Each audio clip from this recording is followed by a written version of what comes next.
A morning sun glared against the steel gates of Fort Bellington, a sprawling U.S. Army installation that seemed more like a small city than a base.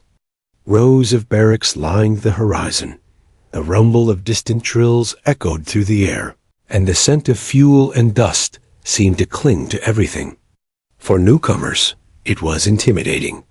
For Lieutenant Sarah Morgan, it was the beginning of a chapter she knew would test her like never before.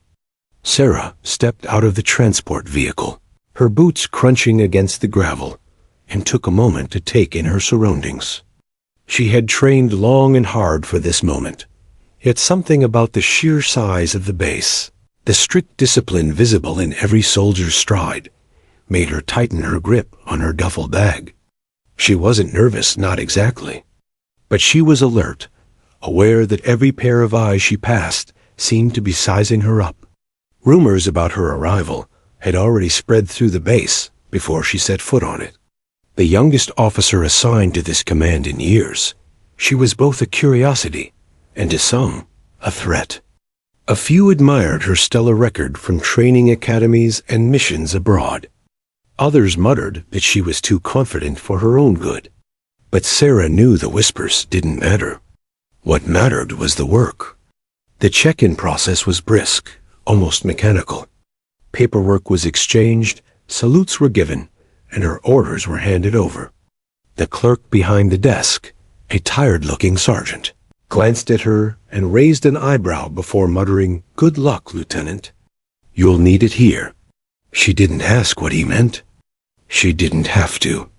She had already heard whispers of the man she would be serving under Colonel Richard Briggs. A decorated officer with medals to his name, he was a legend on paper. But the truth behind closed doors was different. Briggs was known for his iron-fisted command style, a man who believed fear was the strongest form of discipline. Soldiers respected him, yes, but it was the respect born of dread, not admiration. Sarah slung her bag over her shoulder and made her way toward the officers' quarters. The base seemed alive with motion. Squads marching in tight formation, vehicles moving supplies, cadets jogging across fields. She passed groups of soldiers who fell silent as she approached, some curious, some skeptical. One even muttered under his breath, another one for Briggs to chew up.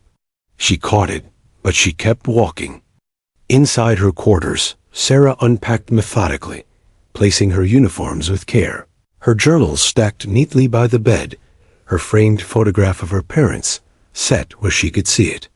She had always believed that structure created strength, and order in her surroundings helped her find focus. Still, as she sat on the edge of the bed and listened to the hum of activity outside, she couldn't shake the feeling that she had stepped into a storm waiting to break. The first official meeting with the colonel came sooner than expected. Barely settled, she was summoned to the main office for briefing. The walk there felt like a gauntlet. The headquarters building loomed ahead, its windows glinting in the sunlight like watchful eyes.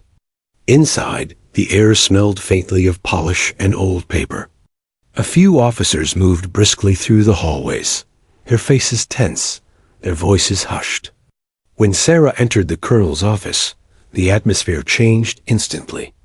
Colonel Briggs was seated behind his desk, broad-shouldered, gray streaking his hair, his uniform immaculate. His sharp blue eyes scanned her like a hawk dissecting prey. For a moment, silence stretched between them, heavy and suffocating. Then, in a voice low and gravelly, he spoke. "So, you're Lieutenant Morgan, the Academy's rising star. They say you don't scare easy." Sarah stood tall, hands behind her back, her tone calm but firm. "I'm here to serve, sir. That's all that matters." A flicker of something passed through his eyes' amusement, perhaps, but laced with something darker. "We'll see about that," he said finally, leaning back in his chair. "This base doesn't run on ambition or pretty speeches. It runs on obedience. Remember that." Sarah nodded, her face neutral, but inside she felt a prickle of unease. She had expected resistance, but the intensity of his gaze, The way he spoke carried an unspoken challenge. He wasn't simply assessing her as an officer, he was warning her. The briefing continued, the colonel outlining her responsibilities with a clipped tone. Yet at every turn, his words seemed laced with condescension, as though he doubted her capability before she had even begun. When she asked a question regarding training schedules, his lips curved into a thin smile. "You'll learn quickly that questions aren't always welcome here, Lieutenant." Sarah remained composed, answering with the same calm professionalism she had always carried. But when she finally left his office, the tension in her chest was undeniable. This was no ordinary assignment. This was a test of endurance, not just of skill, but of spirit. Over the following days, Sarah immersed herself in her duties. She led drills with precision, worked alongside her soldiers rather than above them, and quickly earned their quiet respect. Many of them had never seen an officer so willing to sweat with the ranks, to listen as much as command. She didn't need to demand loyalty. She inspired it. But with every success, she could feel the colonel's eyes on her, watching from the shadows. He would appear unexpectedly at training fields, his presence sharp as a blade. Sometimes he said nothing, only observing. Other times he criticized with biting remarks, his voice carrying for all to hear. Sarah endured it, never letting him see her flinch. But the base felt the tension. A silent string pulled tighter with each passing day. Among the soldiers, the whispers grew. "She doesn't bow to him," one said. "He's not going to let that slide," another warned. It became clear to everyone. Sarah's arrival had disturbed the delicate balance of fear that held the base together. She wasn't afraid to challenge authority, not recklessly, but with calm certainty. And to Colonel Briggs, that was unacceptable. One night, as Sarah walked back to her quarters after a long day, she passed by a group of enlisted men who quickly quieted when they saw her. One of them, emboldened perhaps by frustration or drink, muttered, "Better watch yourself, Lieutenant. Nobody stands up to Briggs and lasts long." Sarah stopped, turned slightly, and met their eyes. "Maybe it's time someone did," she said simply, before continuing on her way. The words spread like wildfire through the base. It wasn't shouted or declared, was spoken quietly, firmly, as a truth. And with those words, Sarah Morgan unknowingly lit the spark that would ignite everything that followed. For now, though, she focused on the work. Each day she built trust with her soldiers, reinforced discipline, and carried herself with unwavering resolve. Yet deep down, she knew the inevitable was coming. The colonel would not allow her defiance, however quiet, to go unanswered. And when the clash came, it would not just test her, it would shake the entire base. Colonel Richard Briggs had worn the uniform for more than 3 decades, and to the outside world, he embodied everything the Army stood for: discipline, service, sacrifice. His chest was heavy with medals, his name etched into reports and articles that painted him as a decorated hero. To fresh recruits flipping through Army handbooks, he was the kind of man they aspired to be. But inside Fort Bellington, the truth was a different story. Briggs ruled with a presence that was both magnetic and suffocating. His booming voice carried across parade grounds like cannon fire, and when he entered a room, silence fell as though oxygen itself had been sucked away. He demanded precision in every salute, sharpness in every uniform, and unquestioned obedience in every order. His philosophy was simple. Soldiers should fear their commander more than the enemy. It was a philosophy that had kept him in power for years, but it came at a cost. Older soldiers whispered about incidents buried in the past. A cadet humiliated in front of his peers for missing a detail in a report. A sergeant publicly berated until he broke down. Stories of soldiers who had left the service altogether after being stationed under him, too broken to continue. Yet none of it ever made it into official records. Briggs had connections, allies who admired his iron discipline. He was untouchable, at least on paper. Sarah Morgan began to sense this reputation from her very first week. Every conversation with enlisted soldiers seemed to circle back to him. Even when they didn't speak his name, the shadow of his authority hung in the air. During one early morning drill, she overheard two privates whispering as they jogged past. "Did you hear what he did last year? Made a guy stand at attention for 6 hours straight in the rain. Yeah, and the guy still thanks him for it. Says it made him stronger." Sarah kept her face neutral, but inside, her thoughts tightened. To her, strength came from resilience, teamwork, and trust, not humiliation. Still, she said nothing. She knew it was too soon to speak openly against the colonel, not without understanding the full picture. The picture revealed itself little by little. Every time Sarah tried to implement a new idea, Briggs appeared to undermine it. During training exercises, he interrupted her commands, barking his own orders as if to prove she was unnecessary. At one briefing, when she suggested an adjustment to the deployment schedule, he smirked and said, "Leave the thinking to the men who've been here longer." "Lieutenant." The room chuckled nervously, though no one dared laugh too loudly. Sarah didn't respond to his baiting. She stood steady, her voice calm, her composure intact. But she could feel the ripple effect. Soldiers were watching not just her, but how she handled him. And in those quiet moments afterward, she caught glimpses of admiration in their eyes. That admiration only fueled Briggs' disdain. In his office, behind closed doors, Briggs often spoke with his inner circle of senior officers. Men who had served under him for years, loyal to his methods. "She's a problem," Briggs muttered one evening, pacing across the room as a storm raged outside. "She thinks rules bend to her will. She thinks she can stand equal with me." One major shifted uncomfortably. "With respect, sir, she's earning respect from the lower ranks." "Respect?" Briggs sneered. "Respect is fear.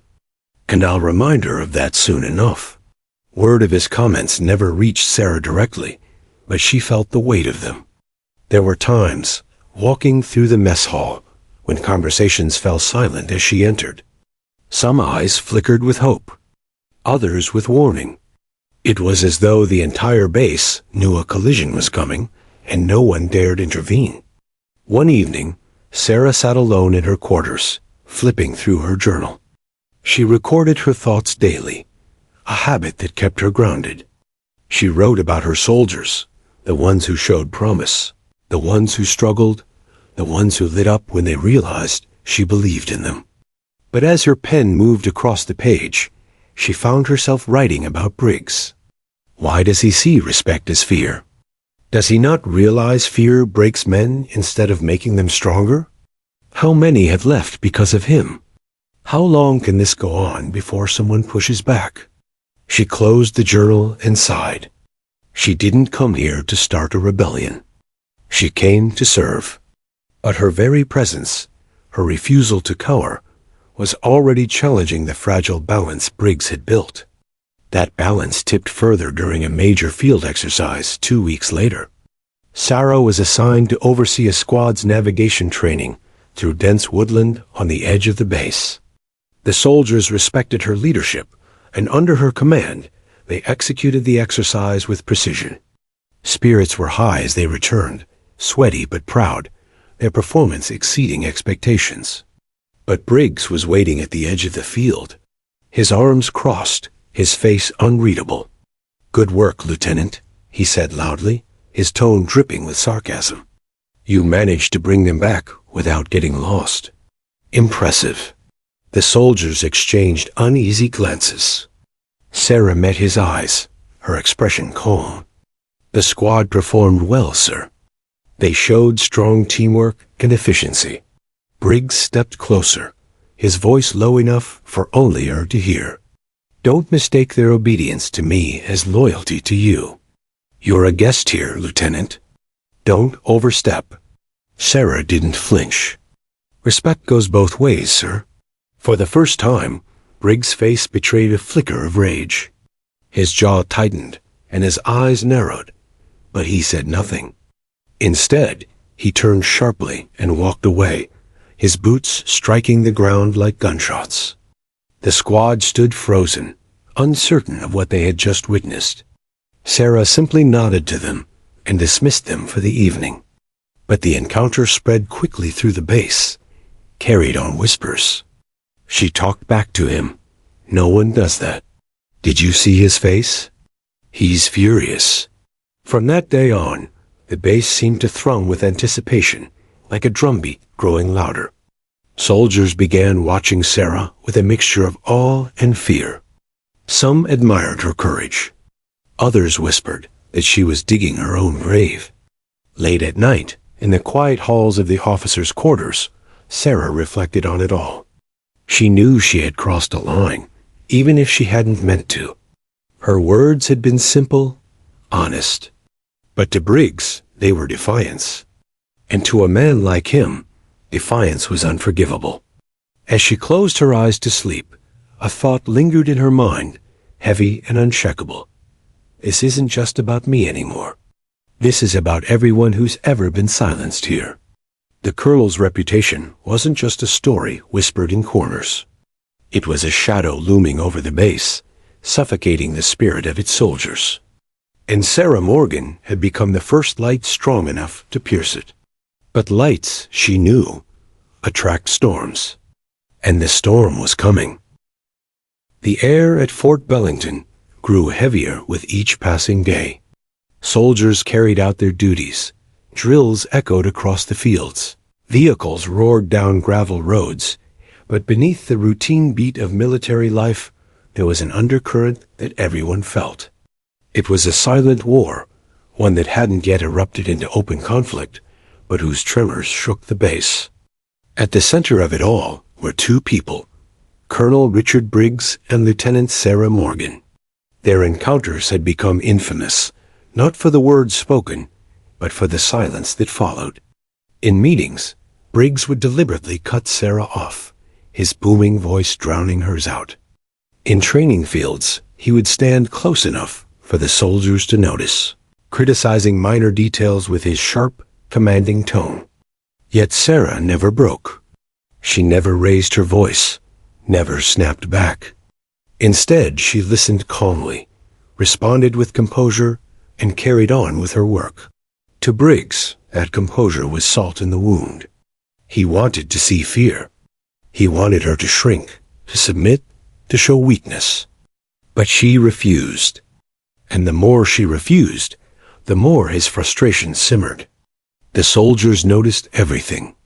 During one evening meal in the mess hall, a private leaned close to his friend and whispered, "It's like watching a fuse burn down. Any day now, it's gonna blow." His friend glanced around nervously before muttering, "Careful what you say. If he hears you, you'll be on latrine duty for a month." Still, the whispers persisted, slipping through the cracks no matter how tightly Briggs tried to seal them. Sarah Morgan was changing something at Fort Bellington. It wasn't open rebellion. It was quieter than that. It was the courage she carried, the steadiness she showed in the face of his fury. And that courage was contagious. But for Sarah, the days were not easy. In her quarters at night, she sometimes sat at her desk, her journal open, her pen hovering over the page. She thought about the tightrope she was walking. If she pushed too hard, she risked losing everything: her career, her credibility, even the safety of those who looked up to her. Yet if she yielded, she would be no different than those who had been broken before her. Her entries became a battle plan of their own. Stay calm, don't react. Earn their respect. Never let him see fear. She didn't write it for herself alone. She wrote it as a reminder of the soldiers, who now looked to her, quietly, cautiously, as proof that strength didn't always come from shouting orders. The breaking point drew closer when Sarah was assigned to lead a joint training exercise with another company. It was supposed to be routine maneuver drills, coordination practice, and evaluation. But Briggs arrived midway through, striding across the field like a storm cloud. His presence was enough to stiffen spines and quicken pulses. Sarah gave clear, concise commands, her voice carrying over the sound of marching boots. The soldiers followed with precision, their movements sharp. For a moment, the field seemed alive with energy and discipline until Briggs interrupted. "Stop," he barked, his voice cracking across the field like a whip. The soldiers froze mid-step. Briggs stalked toward the formation, his eyes narrowing on Sarah. "You call that command?" he demanded, loud enough for everyone to hear. "They're moving like recruits on their first day. Sloppy, unfocused." Sarah's heart pounded, but her face betrayed nothing. "With respect, sir," she replied evenly. "The squad is executing the drill with accuracy. Their timing is consistent, and their formation is intact." A hush swept over the field. Soldiers held their breath. Briggs stepped closer, his shadow falling across her. "Are you correcting me, Lieutenant?" His tone was deceptively calm, but the fury in his eyes was unmistakable. Sarah stood firm. "I'm clarifying the facts, sir." For a heartbeat, the world seemed to stop. Then Briggs gave a tight smile that didn't reach his eyes. "Dismiss them." Sarah obeyed, sending the soldiers back to quarters. The field emptied, leaving only the two of them standing there in the fading light. Briggs leaned in slightly, his voice low and venomous. "You're making a mistake. You think their respect will protect you, but it won't. Out here, rank is survival. And I don't share mine." Sarah met his gaze, unflinching. "Respect isn't yours to take, sir. It's theirs to give." The words hung between them like a challenge carved into stone. Briggs' jaw clenched, and for the first time, he didn't have a retort. He turned sharply and walked away, his boots pounding against the dirt. By the next morning, the entire base knew what had happened. The soldiers replayed the scene in whispers. Sarah, standing tall against the colonel, refusing to back down. Some admired her bravery openly. Others shook their heads, convinced she had sealed her fate. As the days passed, the tension deepened. Briggs' attempts to discredit her grew sharper. He reassigned her tasks without explanation, nitpicked her reports, and called her judgment into question in front of peers. Yet Sarah's steady response only fueled the storm. "You'd think she'd learn by now," muttered Sergeant Davis, one of Briggs' loyalists, during a briefing. Captain Ruiz, who had been quietly observing the unfolding drama, shook his head. "Or maybe she already has. Maybe she knows exactly what she's doing." For Sarah, the struggle was no longer about survival. It was about principle. Every time Briggs tried to strip her of dignity, she refused to let him succeed. Every time he raised his voice, she kept hers level. It wasn't defiance for its own sake. It was proof to the soldiers, to herself, that fear wasn't the only way to lead. But even Sarah knew the balance couldn't last forever. Briggs' pride was wounded, and a man like him didn't suffer wounds quietly. One evening, as she walked back from the drill field, Sarah passed a group of young soldiers huddled together. They stopped talking when they saw her, but one finally spoke up, his voice low. "Lieutenant, just be careful. He won't let this go." Sarah offered a small, steady smile. "I know, but neither will I." The soldier nodded slowly, as if he didn't quite understand how someone could remain so calm in the face of such danger. Yet there was a spark in his eyes, a spark of something stronger than fear. Back in her quarters, Sarah sat at her desk once more. She picked up her pen, opened her journal, and wrote a single line across the page.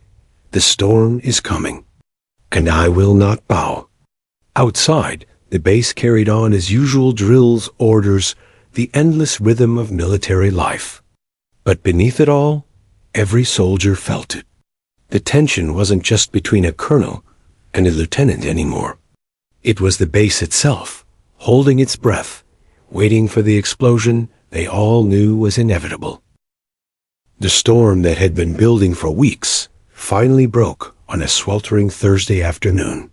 The air at Fort Bellington hung thick with heat, pressing down on every soldier as if the sky itself were waiting for something to give.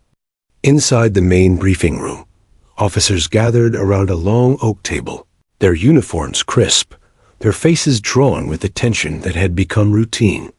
At the head of the table sat Colonel Richard Briggs, his presence heavy and dominating. To his left, a stack of files lay neatly arranged, each page meticulously prepared. To his right, Lieutenant Sarah Morgan stood among the junior officers, her notebook open, her pen poised. Though she didn't show it, she could feel the eyes of the room on her, waiting, watching. The briefing began as usual. Briggs thundered through the agenda, his voice booming as he outlined maneuvers, inspections, and tactical reviews. His words were sharp, his tone dismissive, and each officer nodded in tight obedience. For a while, it was routine until the subject of a training deployment arose. Briggs proposed a plan that would push a squad into extended night operations with minimal rest cycles. The idea drew murmurs from the officers. Everyone knew such measures could compromise performance, even endanger lives. But no one except Sarah. "Sir," she said firmly, her voice steady but respectful. "With respect, the plan increases risk unnecessarily. A reduced rest cycle will degrade focus, which could compromise the drill. I recommend adjusting the rotation to allow recovery periods." The room went silent. Pens froze above notepads. All eyes shifted between Sarah and the colonel. Briggs' head snapped up, his piercing blue eyes locking onto her. "Lieutenant Morgan," he said slowly, his voice laced with venom, "are you questioning my orders?" Sarah didn't blink. "I'm pointing out a flaw, sir. Soldiers cannot perform at their best without proper rest.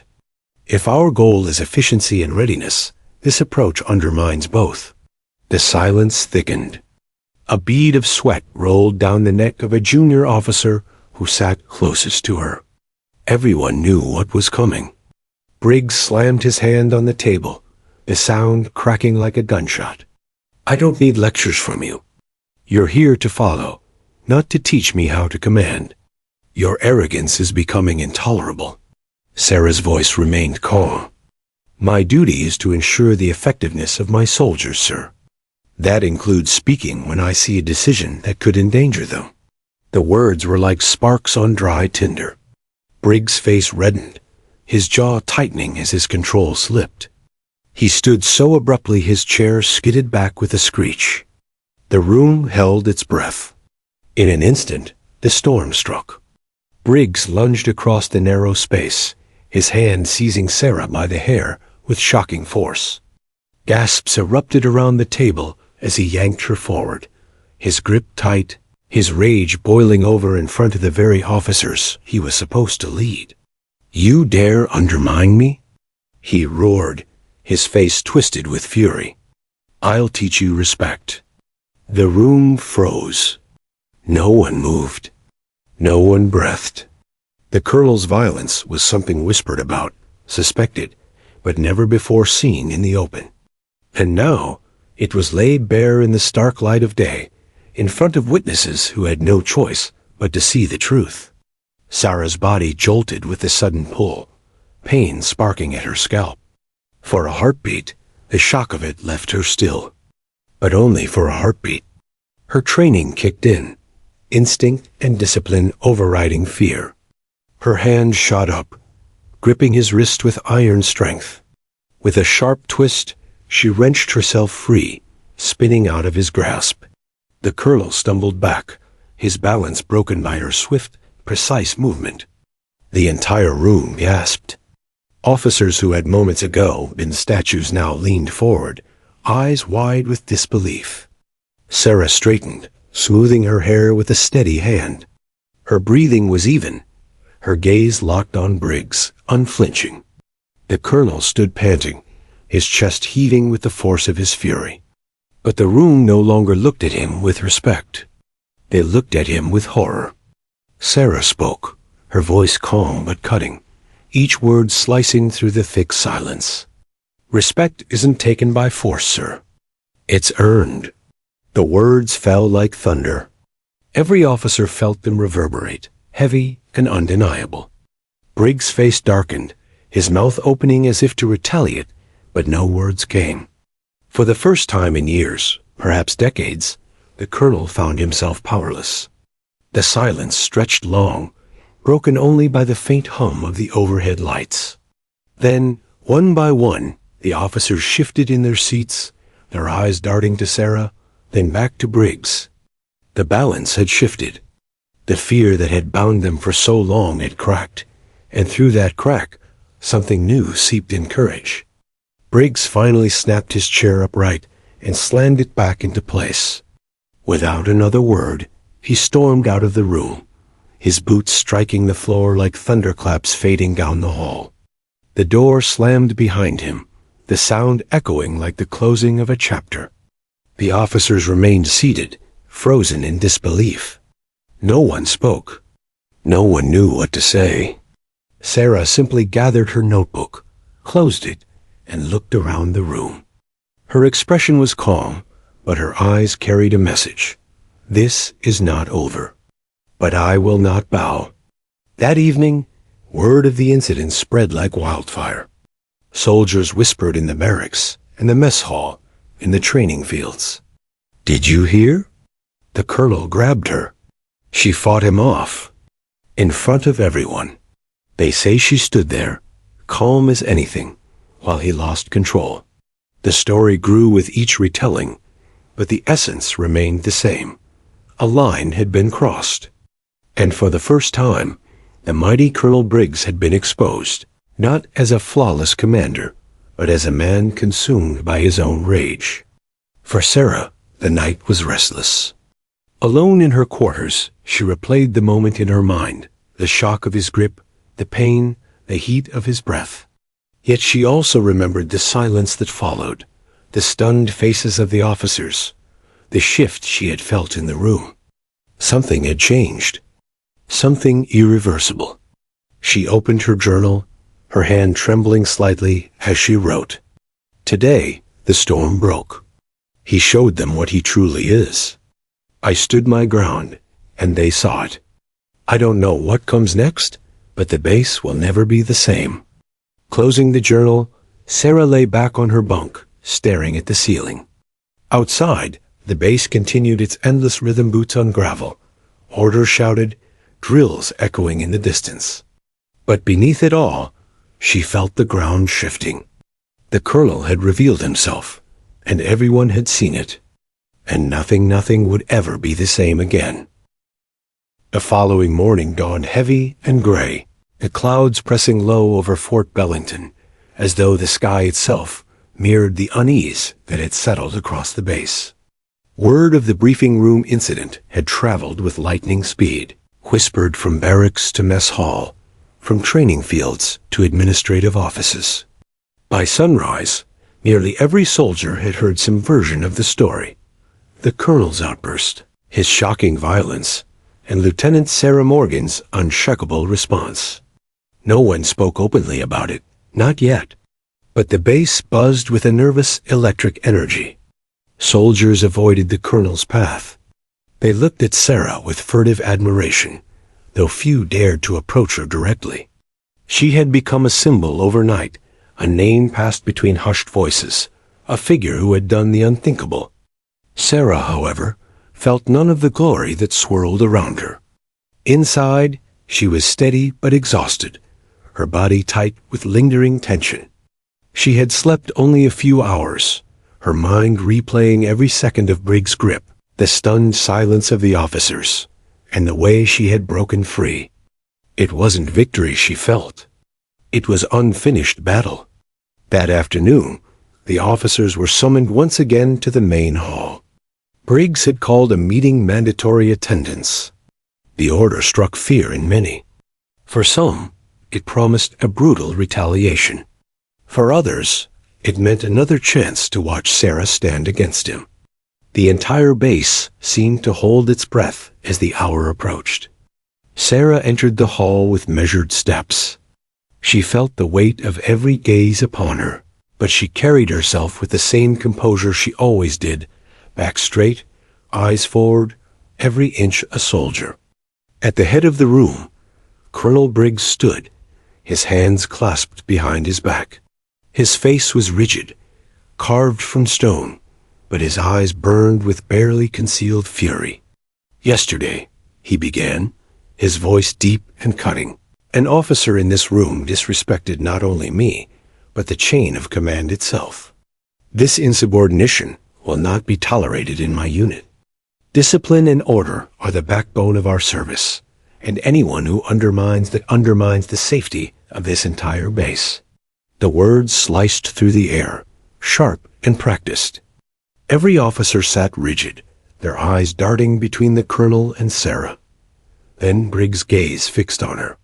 "Lieutenant Morgan, stand." She rose smoothly, her chair scraping softly against the floor. Her eyes met his, calm, unwavering. "You dare question me in front of your peers?" Briggs growled, his voice dropping lower. "You dare defy me in my own command?" Sarah took a breath, her heart steady despite the fire that radiated from him. "I dare to protect the soldiers who serve under me, sir. I dare to speak the truth when silence could cost lives."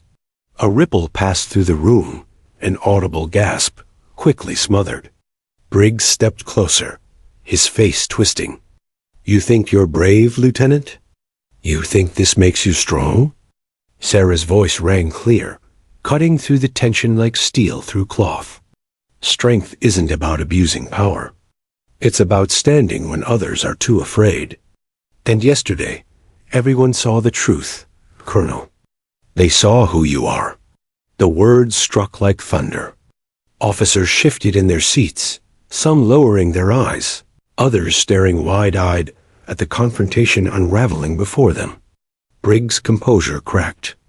In 2 strides, he was before her, towering, his hand twitching as though he meant to seize her again. But Sarah didn't flinch. Instead, she moved first.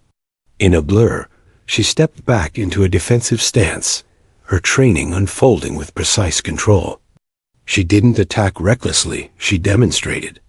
In one fluid motion, she raised her hand, caught his wrist mid-air as he reached toward her, and twisted it firmly, forcing him to stagger to the side. It was quick, efficient, and entirely by-the-book self-defense.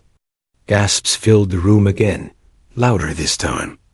The colonel, red-faced and humiliated, wrenched his arm free. But it was too late. Every eye in the room had seen it. Sarah straightened, her voice steady, firm, and unshakable. "I will never allow myself or any soldier under my command to be treated as less than human. Not by you. Not by anyone."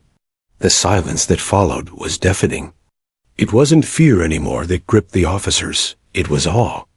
Briggs' fury burned hotter than ever, but he could feel it, the shift. Authority was no longer his alone. Respect had slipped from his grasp and landed squarely at Sarah's feet. He hissed through clenched teeth, "You'll regret this." Sarah held his gaze. "No, sir. The regret will be yours." The words settled like a verdict. The meeting dissolved awkwardly, Briggs storming out yet again, his boots echoing like gunfire against the tile.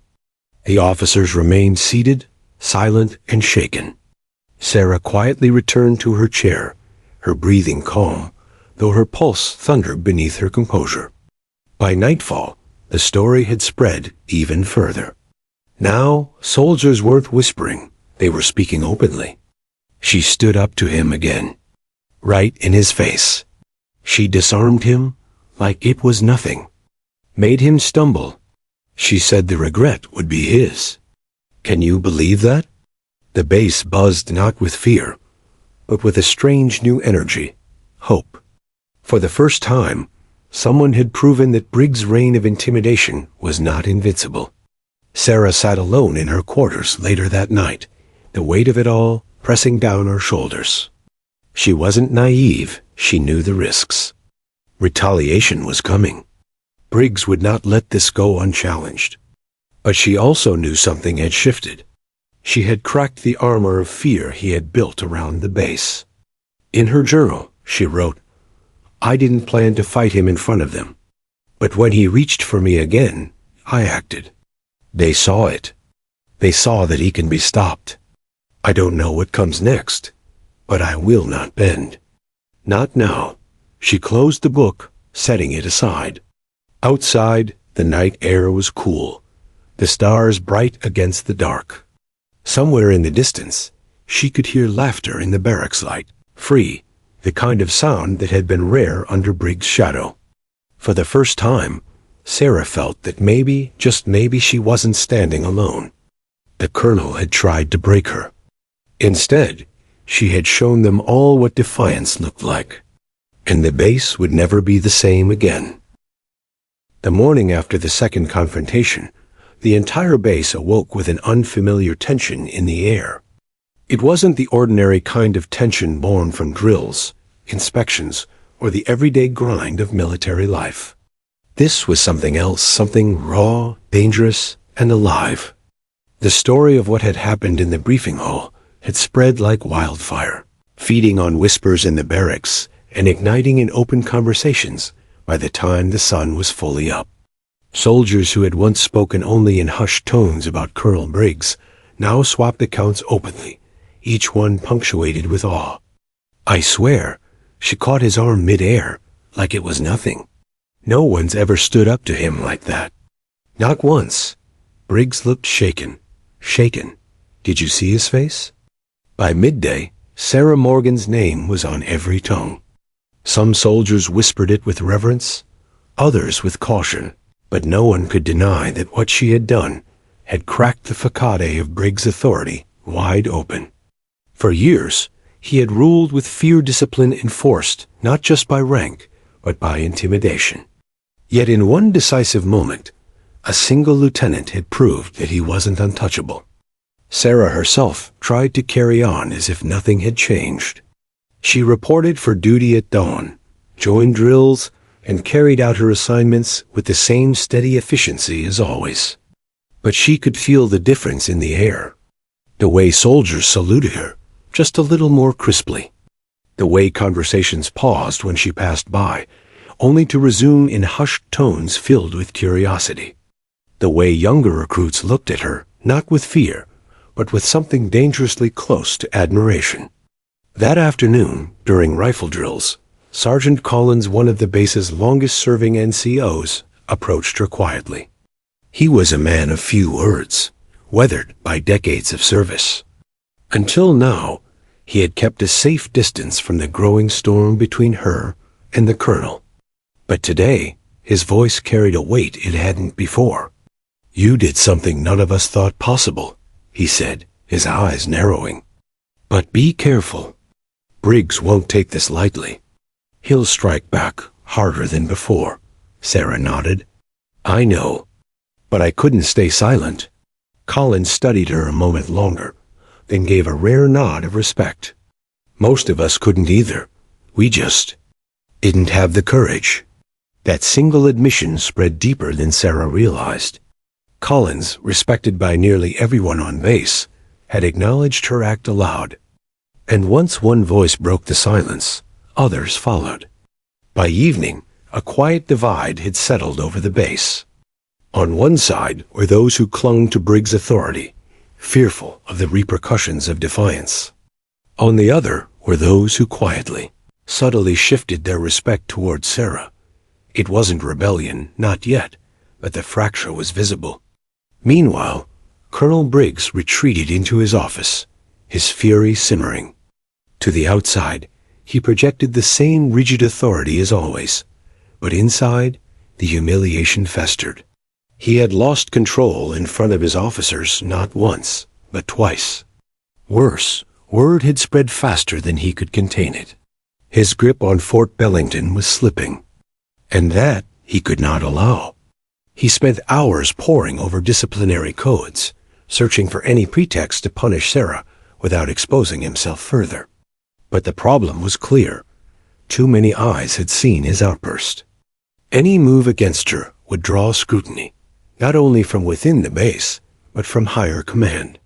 Still, he was determined. He told himself he would break her, one way or another. Back in her quarters, Sarah wrestled with her own thoughts. The adrenaline from the confrontation had long since faded, leaving her with the heavy reality of what she had set in motion. She had defied a colonel twice. Even if the soldiers respected her for it, even if her peers admired her courage, the military was still a rigid hierarchy. And in that hierarchy, her actions were dangerous. Yet deep down, she knew she had no regrets. The look on the faces of the soldiers who watched Briggs falter, the way their fear had cracked and given way to hope, that alone made it worth it. She had done more than defend herself.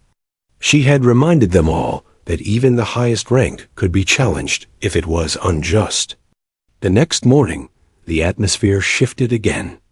Soldiers gathered in groups, openly debating what had happened. Some swore that Sarah had humiliated the colonel on purpose. Others argued she had no choice, that she acted only in defense. A few loyalists muttered darkly about insubordination and how such defiance endangered order. But beneath all the talk, one truth had taken root. The fear that had gripped the base for years was broken. That afternoon, during a standard field exercise, the divide became impossible to ignore. Briggs himself oversaw the drills, barking orders harsher than usual, his voice edged with rage. Soldiers obeyed, but their eyes flickered toward Sarah, who stood at the far end of the field, commanding her own squad. When Briggs berated a young private for stumbling during an obstacle course, shouting so loudly that the boy froze in fear, Sarah stepped forward before she could stop herself. "Private, reset and try again," she called, her voice clear and steady. "Take a breath. You know the sequence." The private nodded shakily and pushed forward, completing the course without error. The squad cheered lightly, encouragement replacing fear. Briggs turned on Sarah, his face flushed. "Lieutenant Morgan, I did not give you permission to interfere." She met his glare evenly. "With respect, sir, I gave him what he needed to complete the task successfully. Isn't that the point of training?" The soldiers fell silent, but their eyes said everything. Briggs' authority had been challenged again, this time in the open field. And once more, Sarah's calm defiance had resonated more than his fury. That night, in the mess hall, conversations grew bolder. Soldiers no longer whispered about Sarah's defiance. They praised it openly. Some joked that she should be running the drills instead of Briggs. Others spoke in quiet seriousness about how the colonel's leadership had become a liability. Even senior officers, once too cautious to speak, began to murmur among themselves. They didn't say it outright, but the question hung in the air. How much longer could Briggs hold command? Sarah, sitting quietly at the edge of the hall, heard the laughter, the whispers, the shift in tone. She knew she was becoming something she hadn't intended to be, a symbol of resistance, a rallying point. But symbols carried weight, and weight in the wrong hands could crush. Later that night, she returned to her journal, her pen scratching against the paper. The base is changing. I see it in their eyes. They're not afraid anymore, not the way they were. He tried to silence me, but instead, he gave them something to believe in. I don't know where this leads, but the path is already set. There's no going back. As she closed the journal, Sarah felt the reality pressing down on her. Briggs would strike again. That much was certain. But the more he lashed out, the weaker his grip became. And the whole base was watching. The tremors of defiance that had rippled through Fort Bellington could no longer be contained within its barbed wire fences. What began as whispered stories and nervous admiration had swelled into a storm of rumor and concern that reached the ears of higher command. Colonel Richard Briggs had always carried a reputation strict, Uncompromising, old school to the point of being archaic, but until now it had worked in his favor. Commanders above him had seen only results: well-drilled troops, efficient operations, and the appearance of control. But the events of the past week had pierced that illusion. Officers at Bellington had begun quietly submitting reports, anonymous at first, then signed with trembling hands. It was no longer just about Sarah Morgan. It was about years of fear and silence finally breaking open. The arrival of investigators one Monday morning, the sound of unfamiliar vehicles rumbled across the base yard. Dark SUVs bearing insignia from Central Command rolled past the gates. Soldiers stiffened, watching as officers in crisp dress uniforms stepped out. The base seemed to hold its breath, knowing exactly why they had come. An announcement came swiftly, a formal investigation into allegations of misconduct and abuse of authority within the command structure of Fort Bellington. All officers and select enlisted personnel were to be interviewed. Sarah was summoned first. She entered the conference room with her uniform spotless, her posture steady. Across the table sat two senior officials, a brigadier general and a legal officer, who regarded her with carefully measured expressions. "Lieutenant Morgan," the general began, his tone neutral, "we're here to review claims of inappropriate conduct on this base. Your name has appeared in several testimonies. We want your account." Sarah nodded. Her voice, though steady, carried the weight of what she was about to reveal. On two separate occasions, Colonel Briggs attempted to physically intimidate me. In front of multiple witnesses, he seized me by the hair during a briefing. The following day, he attempted to grab me again. Both times I defended myself. I did not provoke him. I acted in the interest of my safety and my duty to my soldiers. The legal officer's pen scratched across the page, every word recorded. "Did anyone else witness these incidents?" The general asked. "Yes, sir. Every officer present in the briefing hall. And during field exercises, many soldiers witnessed his behavior firsthand." Her testimony was calm, factual, and without exaggeration. She offered no theatrics, no embellishments, only truth. When she left the room, her hands were trembling, though she had kept them steady in front of the investigators. She knew this wasn't just about her anymore. It was about an entire culture that had been festering beneath the surface. Testimonies began to flow over the next 2 days. The investigation dug deep. Officers were called in one by one, and at first many hesitated, fearful of speaking against a man who had controlled their careers for so long. But the dam had already cracked, and once the first honest testimony was given, others followed. Major Daniels admitted that Briggs had berated him publicly, reducing him to silence in front of his unit. Captain Ruiz described how Briggs had threatened to destroy his career over a minor disagreement. A sergeant recounted years of verbal abuse. And then came the stories of physical intimidation, rare but undeniable. Enough to show a pattern. Enough to confirm Sarah's account. Each testimony added weight to the case. Each word chipped away at Briggs' fortress of authority. Briggs on the defensive, Colonel Briggs, of course, was summoned too. He entered the investigation room with his head high, his jaw clenched, his chest still swelling with the pride of rank.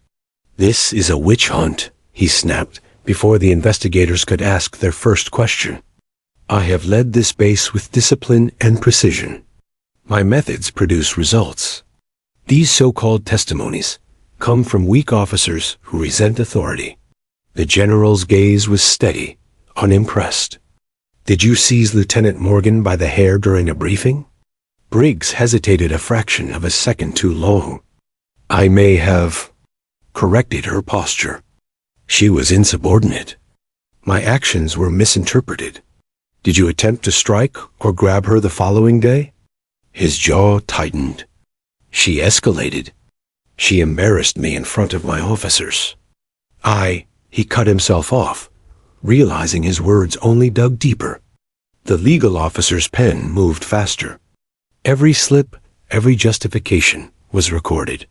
Briggs left the room seething, but for the first time, doubt flickered in his eyes. He could feel the ground shifting beneath him. Sarah faces the heat. Though testimonies piled up in her favor, Sarah was not immune to scrutiny. Some officers loyal to Briggs painted her as ambitious, reckless, even manipulative. They suggested she had engineered the confrontations to weaken her superior. When called back for further questioning, Sarah stood firm. "I didn't seek confrontation. I sought to protect my soldiers," she said. "I didn't want this fight, but I couldn't turn away when he crossed the line." The colonel's authority was already cracking under the weight of his own behavior. "All I did was refuse to bend." The general studied her carefully, then nodded. "Your composure is noted, Lieutenant. This will not be an easy process, but the truth has a way of surfacing." The base waits outside the closed doors of the investigation rooms. Life at Fort Bellington ground on in uneasy suspension. Soldiers drilled, ate, and carried out duties, but the air buzzed with anticipation. At night, barracks hummed with speculation. Do you think they'll finally take him down? Briggs is finished. He has to be. Or maybe they'll bury it all, like they always do. Sarah walked through the mess hall one evening, trays clattering, voices low. When she passed, conversations hushed, but this time it wasn't fear. It was respect. Heads dipped slightly. A private offered her his place in line. She declined with a small shake of her head, but the message was clear. She had become more than just a lieutenant. She was the face of change. The verdict looms. By the end of the week, the investigation team gathered all officers in the main hall. The room was tense, every soldier sitting ramrod straight, every breath held. At the front stood the brigadier general, flanked by the legal officer. Colonel Briggs loomed on one side, his face carved from granite. Sarah sat among the officers, calm but alert. The general's voice carried through the silence. Over the past several days, we have reviewed extensive testimony regarding conduct at Fort Bellington. The accounts were numerous, consistent, and credible. It is clear that a pattern of intimidation and abuse has undermined the integrity of this command. A murmur rippled through the room. Colonel Richard Briggs, the general continued, his tone hard as steel, you are hereby relieved of duty pending formal disciplinary review. You will be escorted from this base immediately. The silence shattered into gasps. Briggs' face went pale, then flushed crimson. He started to protest, his voice rising, but MPs stepped forward, firm hands on his shoulders. The once untouchable colonel was marched out of the hall, his boots echoing like the end of an era. The soldiers sat frozen, processing the sight they never thought they'd see.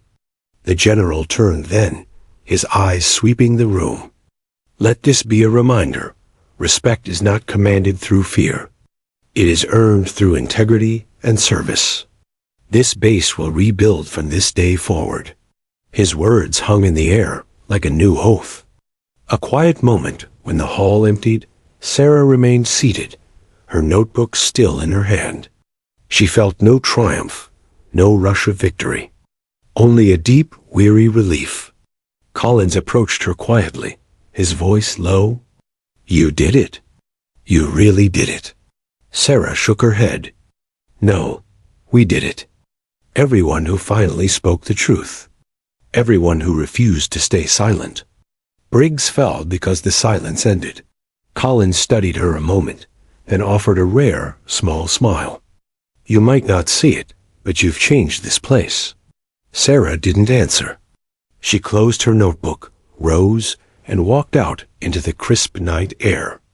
Above, the stars shone cold and steady. The battle was over, but the legacy of it had only just begun. The silence that followed Colonel Briggs' removal was unlike anything Fort Bellington had ever known.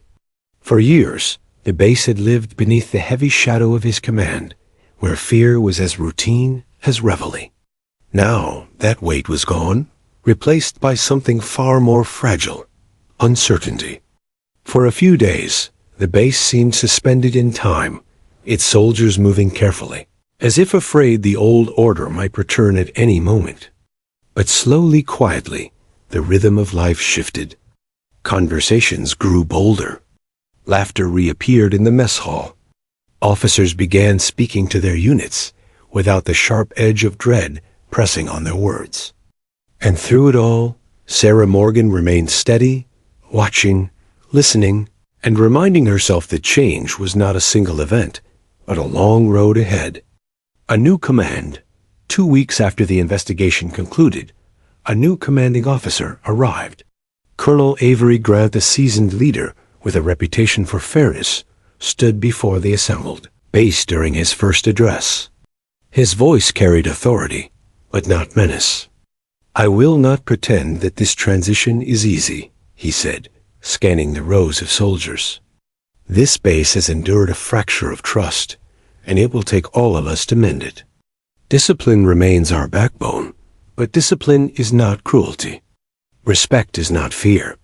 My door will remain open to any soldier who carries a concern. We will restore Fort Bellington's honor together." The words struck a chord. Sarah, standing among the officers, felt the tension in the room ease just slightly. For the first time in months, she saw heads lift not in defiance or suspicion, but in something closer to hope. Recognition days later, Sarah was summoned to Colonel Grant's office. She entered with her usual sharp salute, but the colonel gestured for her to sit. "Lieutenant Morgan," he began, folding his hands on the desk, "I've reviewed the investigation reports. Your name appears more times than anyone else's, not because of wrongdoing, but because of courage. What you did here was not simply self-defense. You broke a silence that others had allowed to linger for years." Sarah shifted slightly in her seat. "Sir, I didn't intend to become the center of this. I only reacted to what was right in front of me."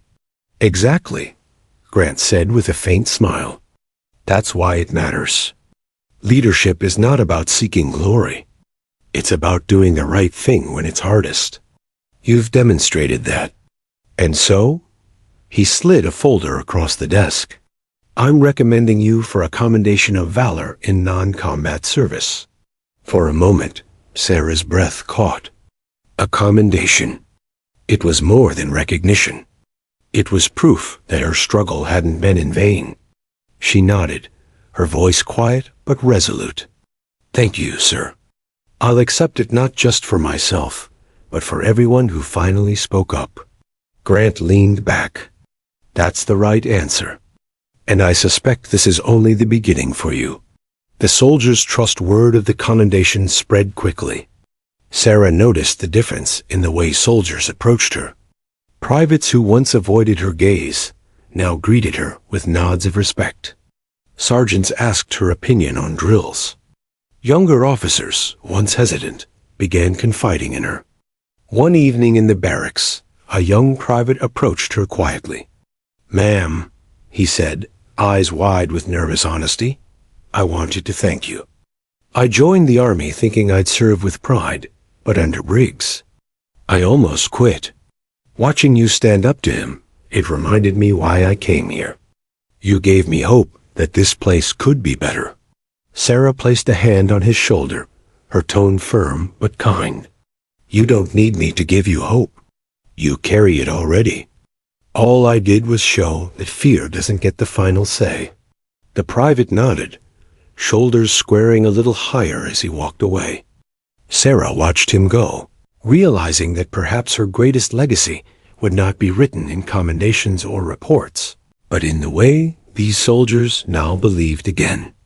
Collins' reflection, Captain Collins, who had been one of the first to speak openly against Briggs, remained by Sarah's side through the weeks that followed.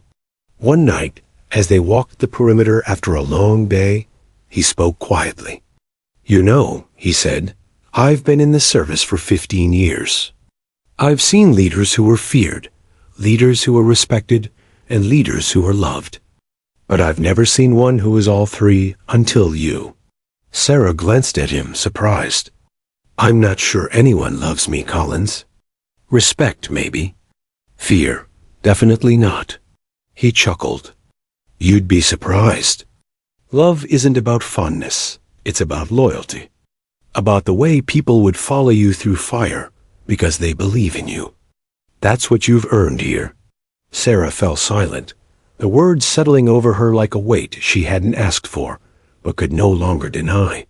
She wasn't just an officer anymore. She had become a symbol. Letters from home news of Briggs' removal, and Sarah's commendation didn't stay confined to the base. Word spread across the network of families, veterans, and even into civilian channels. Letters began arriving at the base, some addressed directly to her. One came from the mother of a soldier who had served under Briggs years before. Lieutenant Morgan, it read, You may not know my son, but he endured the same kind of cruelty you stood against. He left the service broken, doubting himself, and I have watched him struggle to heal. What you did standing up, not only for yourself, but for every soldier who couldn't. It matters more than you know. Thank you. Sarah read the letter late at night in her quarters, the words blurring as her eyes stung with quiet tears. For all the pain, for all the conflict, this was why she had endured. The future months passed, and Fort Bellington transformed. Training intensified under Grant, but it was driven by purpose rather than fear.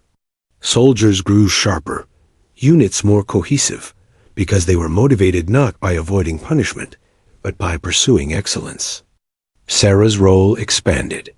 She was promoted to captain, tasked with overseeing new officer training. It was a responsibility that placed her in direct contact with the next generation of leaders. She stood before them one morning, the sun rising over the parade ground, and spoke with the clarity of someone who had lived the lessons she taught. Leadership is not about titles or rank. It's about responsibility. You will face moments when doing the right thing is harder than following orders. In those moments, remember this? Fear may command obedience, but only respect commands loyalty. Choose the harder path, because it's the only one that lasts. The young officers listened, wide-eyed, knowing they were being taught not from theory, but from history written in the very soil beneath their boots. A quiet legacy years later, long after Sarah's commendation had been awarded and her promotion secured, soldiers at Fort Bellington still told the story. New recruits whispered it in barracks. The tale of the young lieutenant who had stood her ground when a colonel tried to break her. They told it not as myth, but as memory, passing it down like a flame. And Sarah, though she never sought recognition, understood that her name had become something larger than herself. Not a symbol of defiance, but of integrity. Not a tale of rebellion, but of resilience. One evening, as she walked across the parade ground, the wind carrying echoes of drills and shouts of soldiers, she paused to look up at the sky. The stars were as steady as they had been on the night Briggs was escorted away. She smiled faintly. Change had come. The battle was long, the cost real, but the legacy undeniable. Fort Bellington was no longer a place of silence and fear. It was a place of strength, built not on intimidation, but on courage. And at its heart was the story of one soldier who chose not to bow.